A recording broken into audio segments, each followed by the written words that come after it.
once again warm welcome to all of you to our official YouTube channel of Mahatma Gandhi शिक्षण संस्थान। एक बार फिर आप सभी का स्वागत है।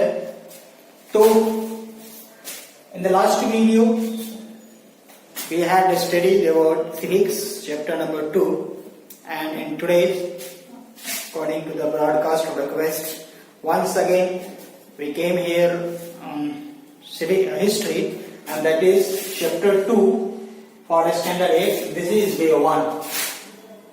And the chapter name is The Expansion of British Power. Chapter का नाम बेटा The Expansion of British Power, तो ब्रिटिश की शक्तियों का विस्तार। माय डियर स्टूडेंट, वीडियो को पूरा देखिएगा, बहुत मजा आने वाला है। क्योंकि 350 सालों का 400 सालों का एक ट्रेडिंग है, उसकी हिस्ट्री हम लोग आज जानेंगे, या इसके एपिसोड में या इस सीरीज में हम लोग जानेंगे। तो काफी मजा आने वाला है। वीडियो को लाइक, शेयर और सब्सक्राइब जरूर कर लीजिएगा।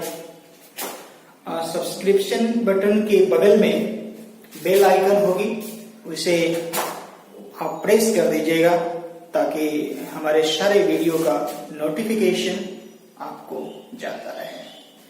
तो my dear student, without wasting the time, once again I am going to let us start. The topic is here introduction part। पहले देखिएगा introduction part। The extension of British power का मतलब ही होगा बेटा ब्रिटिश के शक्तियों का विस्तार।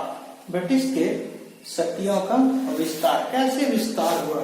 क्योंकि ब्रिटिश के बारे में हम लोगों को जहां तक जानकारी है या फिर हम लोग जो पढ़ते हैं वहां से पता चल पाता है कि 1600 के बाद, कितने 1600 के बाद, मतलब after 1600, I mean to say after the setup of British in the East India Company, the main trading was started in India by the Asian or European countries, traders. Okay, तो सर इंट्रोडक्शन पार्ट में जानेंगे, because हालांकि हमारे देश में सबसे पहले पुर्तगाल से आए हुए थे। पुर्तगाल के पहले जो थे वो वास्को डागामा थे। वास्को डागामा ने ही 1498 में, मतलब आई मीन टू से कि 15वीं शताब्दी के अंत में 1498 में वो पहली दफा भारत आए, और उस वक्त भारत की खोज भी कहा जाता है कि उन्होंने ही की। हालांकि हंसने वाली बात यह है ये कि मेरी समझ में फिलहाल अब तक ये नहीं आ पा रहा है कि खोजा किसको जाता है। खोजा किसको जाता है? हमारी हिस्ट्री में लिखा हुआ है कि वास्को डिगामा अमेरिका की खोज में निकले, भारत को खोज रहा। कोलंबस भारत की खोज में निकले थे, अमेरिका को खोज डाला। लेकिन मैं बड़ा असमंजस में रहता हूं बेटा कि खोजा किसको जाता है? जो खो जाता है। यही मीनिंग होनी चाहिए हमारे ख्याल से, तो यही होनी चाहिए। पता नहीं हमारे हिस्ट्रियन या फिर विद्वान है, स्कॉलर्स, उनके मत अलग हो सकते हैं, पर खोजा किन को जाता है? या किसी भी चीज को, कैसे चीज को खोजते हैं? जो पहले से खो गई होती है। तो हमारे हिस्ट्रियन लिखते हैं कि वास्को डिगामा ने भारत की खोज की। अरे वाह, बहुत अच्छा है। लेकिन मेरी समझ में ये नहीं आ रहा है कि भारत खोया ही कब था। कोई भी चीज को खोजता है ना, भारत खोया पहले कब था और कहाँ खोया था, किस समुद्र में खो गया था, उसको खोज के बाहर निकाला। एनीवेज, भारत की खोज नहीं कर सकते हैं, पता लगाया भारत के बारे में, दुनिया को पता है कि भारत भी एक देश है। वास्को डगामा 1498 में बेटा, 1498 में जब वास्को डिगामा भारत आए तो जमेरी राजा हुआ करते थे उस वक्त। कालीकट में आए थे वास्को ड गामा समुद्री मार्गों से होते हुए। तो वास्को ड गामा जब आए तो वहां जमेरिन राजा हुआ करते थे, उसके दरबार में गए और यहाँ से कुछ स्पाइसेस लेके गए थे, कुछ आई मीन टू से मसाला लेकर गए थे। तो वो पहला ट्रेडिंग था विश्व स्तर का। तो यहाँ से ले गए थे, तो सारे चीज मेंटेन करने के बाद ऐसा कहा जाता है कि लगभग 200 गुना ज्यादा, हाउ मच बेटा, अप्रॉक्स 200, more than 200 टाइम्स, 200 गुना ज्यादा प्रॉफिट हुई थी। तो फिर 1502 में वो भारत आए थे, 1498 में यहाँ आने आए, फिर यहाँ से चले गए। तो फिर दोबारा वो 1502 मतलब 1502 ईस्वी में भारत आए थे और फिर से ट्रेडिंग आरंभ हुई वहां से। मतलब भारत में ट्रेडिंग कहीं ना कहीं पुर्तगालियों से शुरू हुआ और अंततः पुर्तगाली से ही अंत हुई।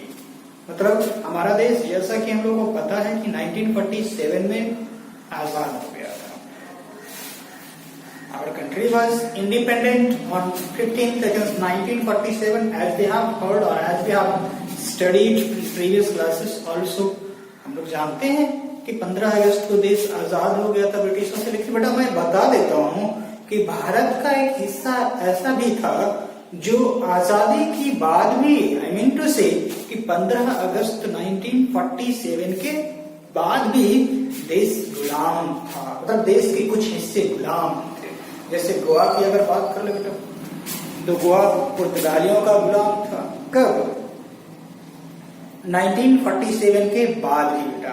और 1947 की गुलामी के बाद लगभग 14 इयर्स, आई मीन टू से कि 1961 में 2 टेन्योर जवाहरलाल नेहरू के कंप्लीट होने के बाद 1961 में पहली दफा उस पर अटैक किया गया या उससे बातचीत की गई और वो भारत छोड़कर अंततोगत्वा मतलब गोवा छोड़कर चले गए पुर्तगाली। मतलब इतना सीधा शब्द में जानिए कि भारत सबसे पहले ट्रेडिंग के लिए भारत पुर्तगाली आए थे और सबसे लेट पुर्तगाली ही गए। सबसे लेट बेटा कौन गए? पुर्तगाली ही गए। तो माय डियर स्टूडेंट, थोड़ा इंट्रोडक्शन पार्ट में देख लेते हैं वीडियोज में, जो कि पढ़ना है हम लोग का एक्सपेंशन ऑफ ब्रिटिश पावर। तो ब्रिटिश पावर के बारे में जो हम लोग पढ़ेंगे बेटा, तो इस ब्रिटिश पावर का विस्तार भारत में 1600 से होता है और 1947 मतलब 1943 तक रहते हैं। ठीक, पूरे भारत पर कब्जा किया, पूरे भारत पर शासन किया। It was not that it was ruled for a reason, small area. It was ruled by British whole of the nations, entire of the nations, पूरे भारत पर शासन किया उन्होंने। Anyways, merchants and trader from Europe and Asia come to India regularly. Bharat में Asia और Europe के जितने भी ट्रेडर्स थे, क्योंकि यहाँ सारा चीज आसानी से मिल जाता था। क्या था बेटा? एक तो सामान इजीली मिल जाते थे जिसके कॉस्ट कम होते थे, और दूसरी बात है कि यहाँ मजदूर भी उसको आसानी से मिल जाता था और उसी सामान को अपने देश ले जाते थे और भारी भारी अमाउंट में, ज्यादा अमाउंट में वो बेचते थे, बहुत प्रॉफिट कमाता था। इसीलिए ट्रेडिंग भारत में बढ़ता चला गया। ओके सर, अब पूरे भारत पर जो शासन किया, तो ऑब्वियसली कहीं ना कहीं भारत के जो शासक थे, कहीं ना कहीं भारत में जो रहने वाले लोग थे, वो सबको ये किया, ऑपरेट किया हो, तब ना गांधी के द्वारा चलाया गया, गांधी जी के द्वारा नॉन कोऑपरेशन मूवमेंट, कहीं ना कहीं हम कोऑपरेट किए थे। तो यहाँ के जो रूलर्स थे उन्होंने उनको कोऑपरेट किया, उन्होंने उनको सपोर्ट किया, तब जाकर वो देश के अलग अलग हिस्सों में अलग अलग राजाओं से मिलकर शासन करने लगे। ईस्ट इंडिया कंपनी जब भारत आई, इंग्लैंड जब भारत आई, तो क्वीन एलिजाबेथ वन के द्वारा एक, यहाँ लिखा हुआ है कि एक चार्टर नियुक्त किया गया, एक ग्रुप ऑफ पीपल का एक कमीशन बनाया गया, एक ग्रुप ऑफ पीपल की का मतलब ऑर्गेनाइजेशन बनाया गया और उसको नाम दे दिया गया कंपनी। उसका नाम दे दिया गया कंपनी। एलिजाबेथ ने जो चार्टर नियुक्त किया था उसमें उन्होंने ग्रुप ऑफ पीपल को कंट्रोल करने के लिए चार्टर बनाया था और कंपनी के लोगों पर उसका नियंत्रण होता था और उसका काम था कि ईस्ट में जाकर, ईस्ट एशिया में जाकर ये व्यापार करना। तो ईस्ट में, एशिया के ईस्ट में हम लोग के यहाँ आकर तो व्यापार करना आरंभ किया। जो 1600 में कोलकाता इन Kolkata in 1600 East India Company was established by the British group of members, by the British group of traders or by the British group of merchants who came into India in 1600।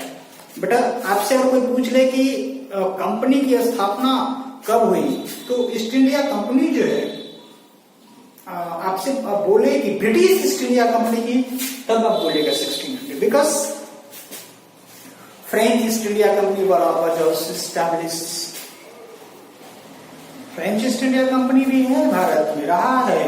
फिर पुर्तगाल के भी पोर्टुगीज ईस्ट इंडिया कंपनी थे, तो Portuguese east India company भी भारत में established हुई थी। तो सबका अलग अलग, एक 1642 है, एक 1602 है, 1602 या 1604 ऐसे ही फ्रेंच का देख लीजिएगा। ब्रिटिश का अगर पूछे तो 1600 है। तो ये 1600 में महारानी एलिजाबेथ के द्वारा जो आदेश था उसने ग्रुप ऑफ मेंबर के लिए एक ऑर्गेनाइजेशन बनाई, उसमें एक चार्टर नियुक्त किया गया। ईस्ट एशिया में आकर व्यापार करने लगे भारत में, क्योंकि सामान सब आसानी से मिल जाती थी और ट्रेडर मतलब जो वर्कर्स थे वो भी आसानी से मिल जाता था, सस्ते में मिल जाती थी, जिसके कारण फिनिशिंग अच्छी करके अपने देश में बहुत महंगे दामों पर बेचा जाता है। ओके सर, अब topic is first topic book का क्या होगा, अराइवल ऑफ ट्रेडिंग कंपनी। कि ट्रेडिंग कंपनी का अराइवल यदि भारत में हुआ तो कैसे हुआ सर? अराइवल यदि हुई और किसकी, ब्रिटिश ईस्ट इंडिया कंपनी या फिर किसी दूसरे देशों की, तो कैसे ट्रेडिंग का अराइवल हुआ? मैंने तो पहले ही बता दिया कि सबसे पहले वास्को डी गामा आए थे 1498 में, और सब जो पुर्तगाल के थे, और सबसे अंत में भी वही गए 1961। तो फ्रॉम अर्ली 17th सेंचुरी तो वो तो आए थे, वो उस तरह से अलग अलग देशों के बारे में पता लगाने के, लेकिन यहाँ से बिजनेस करने गए थे। और from the early 17th century मतलब 1600 से लेकर के 1600 से लेकर के मतलब 1600 to 1699 17th सेंचुरी है बेटा। ओके, जैसे अभी 2020 है तो ये 21वीं शताब्दी है, मतलब 2000 से बढ़ गए ना, तो 21वीं शताब्दी है। तो from early 17th century the Portuguese, मतलब Portuguese I mean to say पुर्तगाल के रहने वाले लोग, हॉलैंड के ट्रेडर्स, इंग्लैंड के ट्रेडर्स, फ्रांस के ट्रेडर्स, डेनमार्क के ट्रेडर्स, ये सब ट्रेडिंग करना आरंभ कर दिए। अलग अलग जगहों पर अपना ट्रेडिंग साइट्स बनाया, शुरू कर दिया trading sites banana. They have started to establish different trading sites in India after coming to India, and the purpose was to trade in India, trade the materials from India, and from which they were getting a huge amount of gain. They were getting a huge amount of gain. बहुत ज्यादा संख्या में पैसा मिलता था, मतलब बहुत ज्यादा संख्या में, बहुत ज्यादा मात्रा में लाभ होती थी उसे।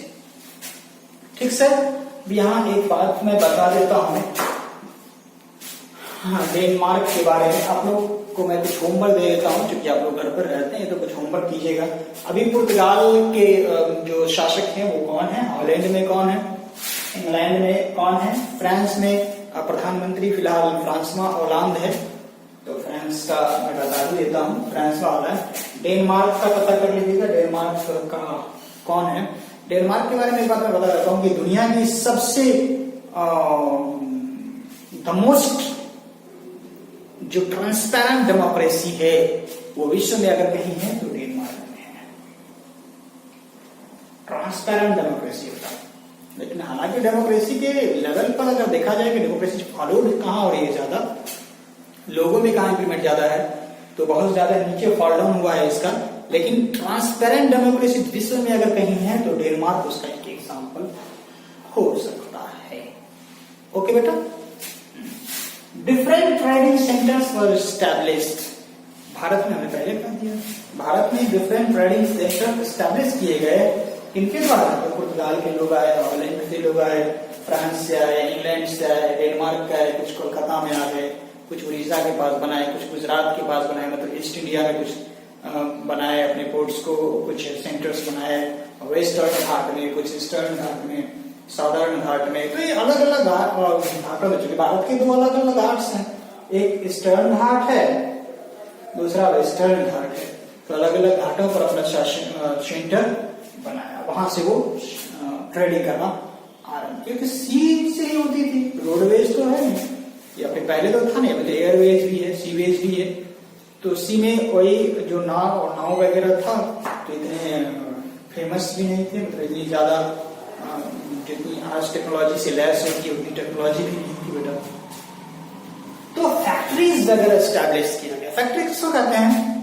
फैक्ट्री मतलब ऐसा नहीं कि वहां कुछ सामान से बनता था, नहीं, नो, वहां क्या था बेटा, ऑफिशियल वर्क होता था। किसका? कंपनी का।